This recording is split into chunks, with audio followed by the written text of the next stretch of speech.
जी, हाथ कन्नन को आरती क्या, पढ़े लिखे को फारसी क्या। मैं विगत के 3 बजट की चर्चा करूंगा। 2023-2024 में कुल खर्च 2,03,950 करोड़ और उस पर कर्जा जो लिया गया 84,840 करोड़ और ऋण का भुगतान 55,220 करोड़।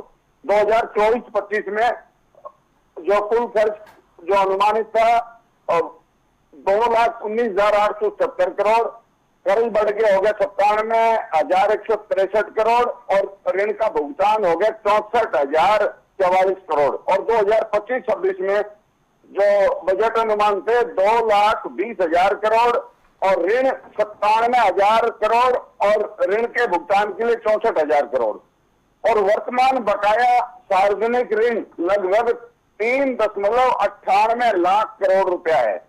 और कुल देनदारियां जिस तरह से नेता प्रतिपक्ष और पूर्व मुख्यमंत्री हुड्डा साहब ने बताया वो 5.5 लाख करोड़ है। सच्चाई ये है कि 2025-26 में 1,06,000 करोड़ का ऋण लिया गया और उसमें से 70,893 करोड़ का उपयोग मात्र पुराना कर्ज चुकाने पे किया गया। इसका मतलब यह है कि विकास योजनाओं के लिए मात्र 35,000 करोड़ रुपया बचता है। उसमें वो कहावत चरितार्थ होती है कि नंगा नहाएगा क्या निचोड़ेगा क्या। हरियाणा प्रदेश की जनता स्वयं जागरूक है। निसंदेह हरियाणा प्रदेश की सरकार ने विगत में जिस तरह से कर्ज लेके घी पीने की कहावत को चरितार्थ किया है, ये आंकड़े उस बात के प्रत्यक्ष प्रमाण है। इसके अलावा आज हरियाणा प्रदेश पर बढ़ता हुआ कर्ज गंभीर चिंता और चिंतन का विषय है। सरकार स्पष्ट करे कि किन योजनाओं परियोजनाओं के लिए निरंतर कर्ज का बोझ बढ़ाया गया।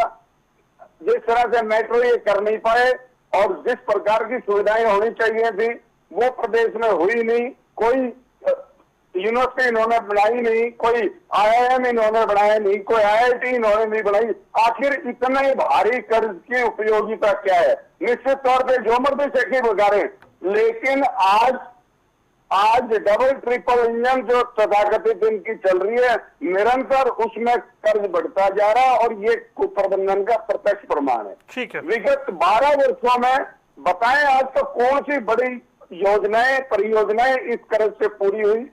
और हमारा मानना यह है कि सरकार को अगर ये इतना ही साफ साफ है तो वित्तीय प्रबंधन पर एक श्वेत पत्र जारी करे और बताएं कि 12 वर्षों में किस परियोजना पे क्या खर्च हुआ, कितना रोजगार दिया गया, कितना निवेश हुआ और आय में कितनी वृद्धि हुई। अगर आय में वृद्धि होती तो निश्चित तौर पे कर्ज नहीं बढ़ता।